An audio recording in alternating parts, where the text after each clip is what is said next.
اعوذ باللہ من الشیطان الرجیم بسم اللہ الرحمن الرحیم۔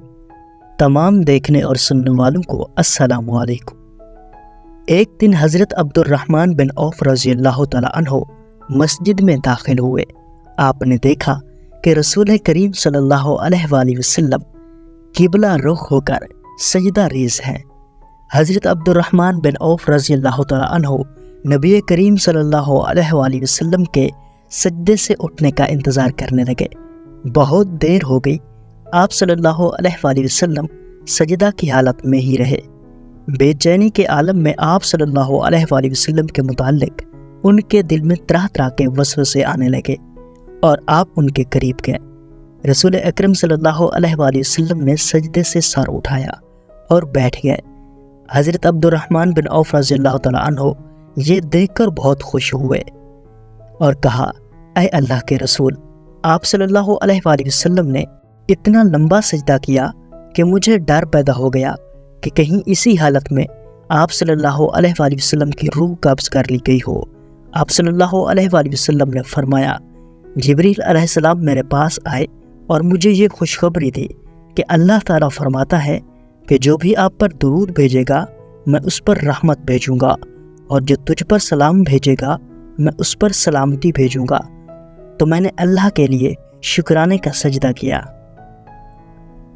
حضرت ابو ہریرہ رضی اللہ تعالیٰ عنہ سے روایت ہے کہ رسول اللہ صلی اللہ علیہ وآلہ وسلم نے فرمایا کہ جب حضرت آدم علیہ السلام جنت سے زمین پر اترے تو وہ ہندوستان میں جزیرہ سراندیب میں اترے تھے، تو اس وقت حضرت آدم علیہ السلام کو اکتاہٹ محسوس ہوئی۔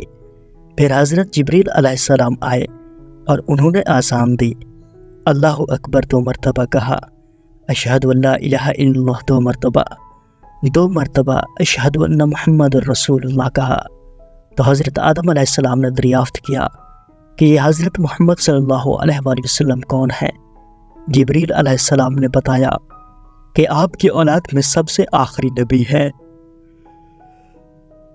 حضرت بایزید بستامی رحمۃ اللہ علیہ ایک دفعہ عصر کی نماز ادا کرنے کے بعد شہر کے کنارے چہل قدمی کر رہے تھے کہ ایک کنارے پر 2 نوجوان لڑکا اور لڑکی بیٹھے ہوئے تھے اور ان کے آگے ایک بوتل رکھی ہوئی تھی۔ حضرت نے سمجھا کہ یہ دونوں شام ڈھلنے کے انتظار میں ہیں اور بدکاری کرنے والے ہیں، اور ان کے سامنے شراب رکھی ہوئی ہے۔ سوچا کہ جا کر ذرا ان سے پوچھ لوں۔ جب لڑکے سے دریافت کیا تو وہ کہنے لگا کہ یہ میری بہن ہے اور ہم دونوں روزے سے ہیں اور سورج غروب ہونے کے انتظار میں ہیں۔ اس بوتل میں زمزم ہے اور ہم سید خاندان سے ہیں۔ شیخ فرماتے ہیں کہ میری آنکھوں میں آنسو آ گئے اور اپنے آپ کو خوب ملامت کیا، پھر ان کو گھر لے جا کر خوب اکرام کیا۔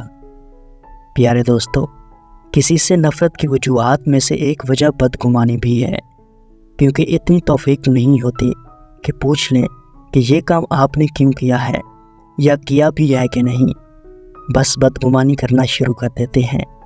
لہٰذا بدگمانی کرنے سے پہلے اتنی زحمت کر لیں کہ ایک دفعہ خود بھی وجہ پوچھ لیں تاکہ تسلی ہو اور ہمیشہ کی نفرت سے نجات ملے۔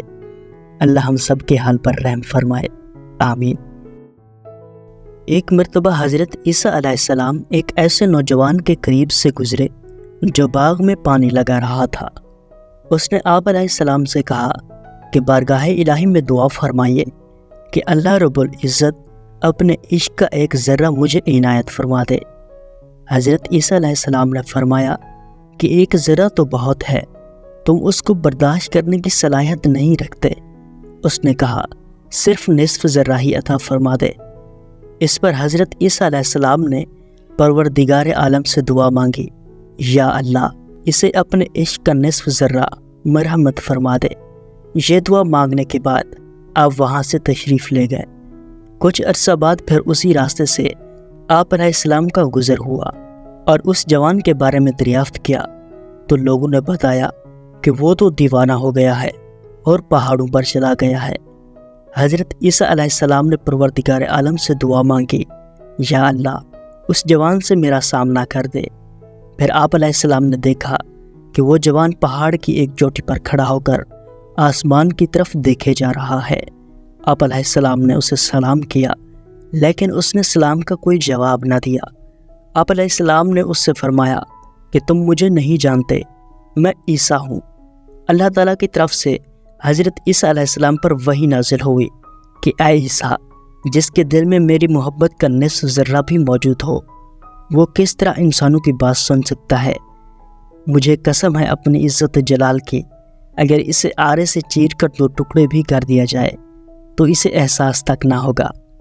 تو پیارے دوستو، یہ تھی آج کی ویڈیو۔ امید کرتا ہوں کہ یہ ویڈیو آپ کو پسند آئی ہوگی۔ اگر آپ اسلامک ویڈیوز دیکھنا چاہتے ہیں تو اسلامی بندہ یوٹیوب چینل ضرور سبسکرائب کریں۔ شکریہ۔